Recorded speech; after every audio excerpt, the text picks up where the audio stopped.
Back to news. విశాఖపట్నంలోని RK బీచ్లో లులు మాల్కు భూ కేటాయింపు వివాదం నెక్స్ట్ లెవెల్కు చేరింది. ప్రభుత్వం చేసుకున్న ఒప్పందాల రద్దు, భూ పరిరక్షణ కోసం పోరాడేందుకు ప్రజా సంఘాలు, పౌర సమాజం జేఏసీగా ఏర్పడ్డాయి. ఇప్పటికే రాజకీయ పక్షాలు తీవ్రంగా వ్యతిరేకిస్తూ ఉండగా కోర్టును ఆశ్రయించేందుకు రెడీ అవుతున్నాయి. విశాఖ బీచ్ రోడ్డులో లులు మాల్ ఏర్పాటుకు ప్రభుత్వం చేసుకున్న ఒప్పందంపై వ్యతిరేకత తీవ్రమవుతోంది.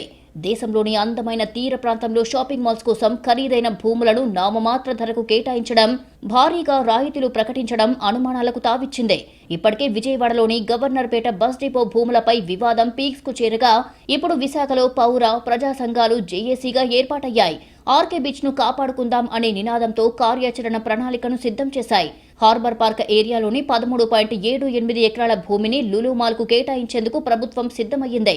ఆర్కే బీచ్ లో ఉన్న 13.78 ఎకరాల భూమి మార్కెట్ విలువ 100 కోట్లు పలుకుతుంది.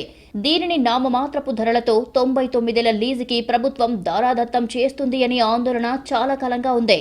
ఏడాదికి లీజు అద్దె కేవలం భూమి ప్రభుత్వ రిజిస్ట్రేషన్ విలువలో కేవలం 1% నిర్ణయించడమే పెద్ద గోల్మాల్ అంటున్నాయి ప్రజా సంఘాలు.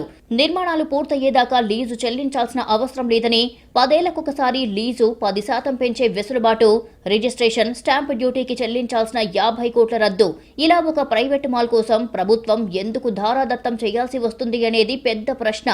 ఈ ఒప్పందంలో 100 కోట్లు చేతులు మారాయని, తక్షణం ఈ నిర్ణయాన్ని రద్దు చేయాలని పౌర, ప్రజా సంఘాల సమావేశం డిమాండ్ చేస్తోంది.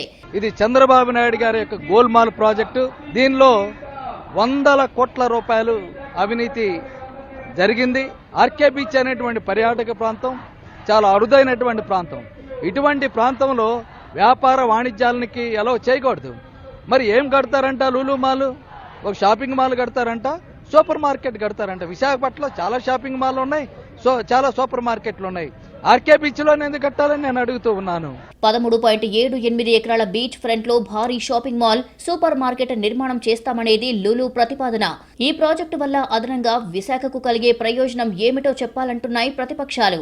ఒక్క మాల్ నిర్మాణం కోసం ప్రభుత్వం తక్కువ ధరకే భూములు కేటాయించడం, అందుకోసం నిబంధనలు ఉల్లంఘించడం చూస్తుంటే ఈ వ్యవహారాల వెనుక కారణాలు బహిరంగ రహస్యమే అంటోంది వైసీపీ. ప్రభుత్వం కస్టోడియన్ గా ఉండాల్సినటువంటి పరిస్థితుల్లో ప్రభుత్వమే భూముల్ని కార్జోగా కట్టబెట్టేస్తుంటే దీన్ని డెఫినెట్ గా అడ్డుకోవాల్సినటువంటి బాధ్యత ప్రతిపక్షంగా వైఎస్ఆర్ కాంగ్రెస్ పార్టీ మీద ఉంది. కంచె చేను మేస్తుంది అన్నటువంటి సామెత చందంగా ఈ రోజు రాష్ట్ర ప్రభుత్వం వ్యవహరిస్తూ ఉంది. వీరికి కావాల్సినటువంటి సొంత మనుషులు ఎవరైతే ఉన్నారో, వారి బినామీలు ఎవరైతే ఉన్నారో వారికి కట్టబెట్టేటువంటి ప్రయత్నం, విశాఖపట్నంలో విలువైనటువంటి భూములన్నింటినీ కూడా కట్టబెట్టేటువంటి ప్రయత్నం జరుగుతూ ఉంది. దీన్ని తీవ్రంగా ప్రజలు వ్యతిరేకిస్తూ ఉన్నారు. యాజ్ అ ప్రతిపక్షంగా వైఎస్ఆర్ కాంగ్రెస్ పార్టీ కూడా వ్యతిరేకిస్తుంది. దీని అనేక అవినీతి ఆరోపణలు ఉన్నాయని చెప్పి మేము నమ్ముతా ఉన్నాం. వాటిని రుజువు చేసుకోవాలంటే వీటిని ఒప్పందాలు క్యాన్సిల్ చేసి టెండర్స్ కి, ఆక్షన్స్ కి పిలవాల్సినటువంటి బాధ్యత ప్రభుత్వం మీద ఉంది. 13.78 ఎకరాల భూమిలో సైన్స్ సిటీ లేదా సైన్స్ పార్క్ నిర్మించాలి. అంతరిక్ష పరిజ్ఞానం, ఖగోళ విజ్ఞానం, ఆర్టిఫిషియల్ ఇంటెలిజెన్స్, క్వాంటమ్ టెక్నాలజీ వంటి అభివృద్ధికి కేటాయించాలి అనే డిమాండ్ ఊపందుకుంది.